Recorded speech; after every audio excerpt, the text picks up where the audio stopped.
அஸ்ஸலாமு அலைக்கும். இன்னைக்கு உங்களுக்காக சிந்திக்க சில நொடிகள். பயங்கரமா யோசிக்க வச்ச பேச்சு இது. ஆண்களுக்கு இந்த வேலை, பெண்களுக்கு இந்த வேலைன்னு எந்த வேலையும் கிடையாது. எல்லா வேலையுமே 2 பேரும் செய்யக்கூடியதுதான்னு. வீட்ல பெண்ணுக்கு தான் அந்த வேலையை கொடுத்திருக்கிறோம். ஒரு ஆணும் சமைப்பதில்லை வீட்ல. நான் உட்பட சுய பரிசோதனையோடு தான் சொல்லுகிறேன். ஏன்னா பெண்ணால தான் சமைக்க முடியும், அவங்களால தான் டேஸ்டா சமைக்க முடியும். எத்தனை பேருக்கு வீட்டுல? ஒரு 5 பேருக்கு 6 பேருக்கு. பெண்ணால் தான் சமைக்க முடியும் என்றால் இன்றைக்கு பல்லாயிரக்கணக்கானோருக்கு இங்கே சமையல் நடக்கிறதே. இதை யார் சமைத்தார்? பெண் சமைத்தாரா, ஆண் சமைத்தாரா? அப்போ இவ்வளவு பெரிய கூட்டத்திற்கு ஆணால் சமைக்க முடியும் என்றால் வீட்டுல இருக்கிற 5 பேருக்கு சமைக்க முடியாதா?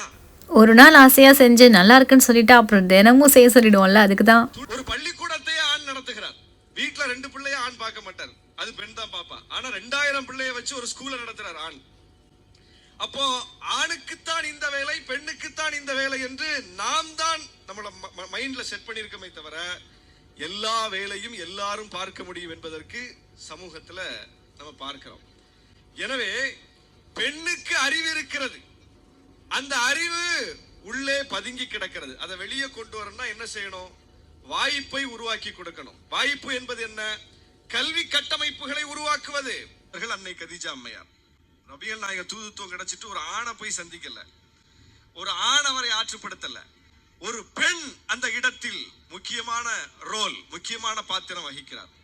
நபிகள் நாயகம் ஸல்லல்லாஹு அலைஹி வஸல்லம் அவர்கள் அப்படி வாழ்ந்தார்கள், இப்படி வாழ்ந்தார்கள், அதை செய்தார்கள், இதை செய்தார்கள், இப்படியெல்லாம் செய்ய சொன்னார்கள் என்றெல்லாம் இன்றைக்கு நாம் எடுத்து இயம்புகிறோமே நபி மொழிகள். அந்த நபி மொழிகளை ஒரு ஆணின் வழியாக நமக்கு கிடைக்கவில்லை. யார் வழியாக கிடைத்தது?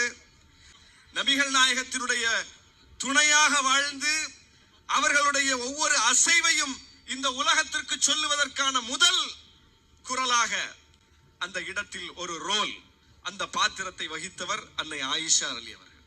அங்கேயும் ஒரு பெண் தான். ஆக இஸ்லாம் தூதுத்துவம் கிடைத்ததை முதலில் சந்தித்ததும் பெண் தான்.